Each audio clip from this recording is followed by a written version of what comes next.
केही दिनदेखि इन्डिया र पाकिस्तानको लडाईँ भइराखेको छ। यो लडाईँ हुँदै गर्दा भारततिर बस्दै गरेका नेपालीहरूलाई सुरक्षित रहनका लागि विभिन्न सङ्घ संस्था निकाय अथवा व्यक्तिको तर्फबाट सुरक्षित रहनुहोला भन्ने सूचनाहरू आइराखेका छन्।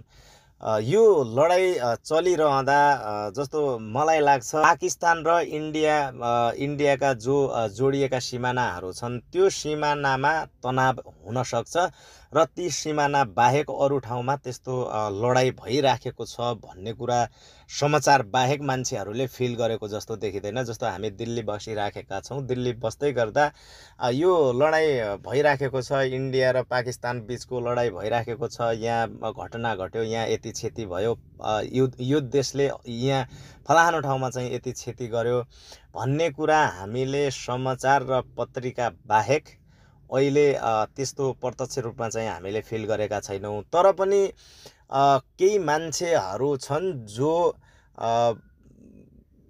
अरू ठाउँका भिडियोहरू फेसबुकमा अपलोड गरेर अनेक किसिमका जो नेपालीहरूलाई डराउने खालका समाचारहरू अथवा त्यस्ता किसिमका ती सूचनाहरू चाहिँ फैलाइराखेका छन् जुन मलाई लाग्छ त्यो 1% पनि सत्य होइन। अधिकांश मान्छेहरूले त्यो कहाँबाट त्यो भिडियोहरू अपलोड गर्दै यहाँ अब इन्डियामा बस्न सकिँदैन, एकदमै खतरा हुन्छ भन्ने टाइपका समाचारहरू पनि हालिराखेको देखियो। तर जस्तो हामी दिल्लीमा बस्दै गर्दा कति पनि फिल छैन, यहाँ लडाईँ भइराखेको छ भन्ने कुरा केही पनि थाहा छैन, समाचार बाहेक हामीलाई थाहै छैन। जसरी यो लडाईँ सुरु हुनुभन्दा अगाडिका दिनहरू बितिराखेका थिए, जस्तो माहौल थियो त्यही माहौल अहिले पनि त्यस्तै छ, 1% पनि केही चेन्ज भएको छैन। र अरू जो यहाँको बस्ने पब्लिकहरू छ ती पब्लिकहरूको तर्फबाट अथवा यहाँ त्यस्तो केही घटना घटिराखेको छ अथवा एकदमै डेन्जर हुनसक्छ भन्ने टाइपको कुराहरू पनि कहीँ कतै सुनिएको छैन। जो पाकिस्तान र इन्डियाका सिमानाहरू जोडिएका क्षेत्रहरू छन्, जुन त्यो एरियाहरू छ, ती ठाउँहरू छन्, त्यसमा चाहिँ त्यो किसिमको समस्या हुनसक्छ। तर अहिले ती एरियाभन्दा अरू ठाउँको नेपालीहरूले डराइहाल्नुपर्ने, भागिहाल्नुपर्ने जस्तो अवस्था देखिँदैन। फेसबुकमा केही मान्छेहरूले त्यो पुराना फोटो भिडियोहरू हालेर ल भारतबाट नेपाल जाने नेपालीहरूको सङ्ख्या बढ्यो, तपाईँहरू पनि तयार रहनुहोला, इन्डियामा एकदमै गाह्रो हुनसक्छ भन्ने टाइपका फेसबुकमा पोस्टहरू लेखेको देखिन्छ। एकदमै गलत हो र झुटा हो, त्यस्तो केही पनि छैन। र नेपालीहरू जो स्पेसल भारततिर बसिराख्नु भएको छ सचेत रहनुपर्छ, त्यो चाहिँ एकदमै राइट कुरा हो। तर आत्तिएर त्यहाँ भागाभाग गर्ने, यहाँ नेपाल जाने, यस्तो उस्तो भन्ने जुन किसिमको हल्ला भइराखेको छ त्यो हल्लाको पछि लाग्न जरुरी जस्तो लाग्दैन। अनि अर्को कुरा मलाई त के लाग्छ भने यो इन्डिया र पाकिस्तान बिचको जुन लडाईँ चलिराखेको छ, मलाई लाग्छ पाकिस्तानले इन्डियासँग लडाईँ गर्न चाहँदैन।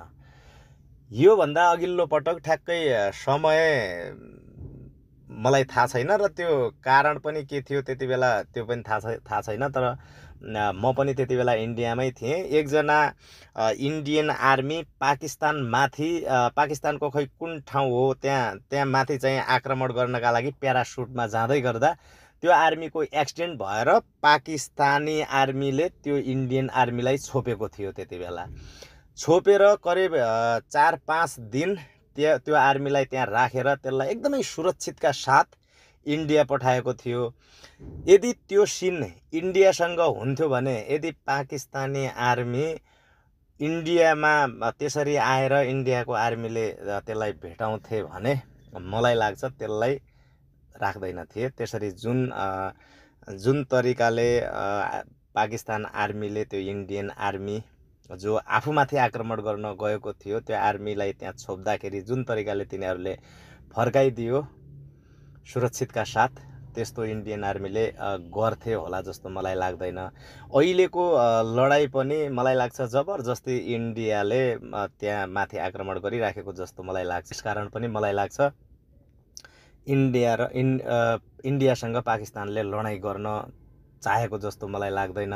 यदि लडाइँ गर्न चाह्यो भने अथवा इन्डियामाथि आक्रमणै गर्न खोजे पनि पाकिस्तानभन्दा 100% शक्तिशाली नै छ इन्डियामा त्यति ठुलो क्षति पाकिस्तानले गर्न सक्दैन। त्यसकारण पनि नेपालीहरूले यो हल्लाको पछाडि लागेर डराएर यहाँबाट भाग्नुपर्ने आत्तिनुपर्ने त्यस्तो अवस्था छैन। जो पाकिस्तानसँग जोडिएका सिमाना मा बस्ने नेपालीहरू हुनुहुन्छ उहाँहरूले एकदमै सचेत र सुरक्षित भएर बस्न जरुरी छ। तर त्योभन्दा अरू जस्तो हामी दिल्ली अरू लगायतका यस्तै सहरहरूमा बस्ने नेपालीहरूले त्यति आत्तिहाल्नुपर्ने अवस्था छैन। सुरक्षित र सचेत चाहिँ हुन जरुरी छ।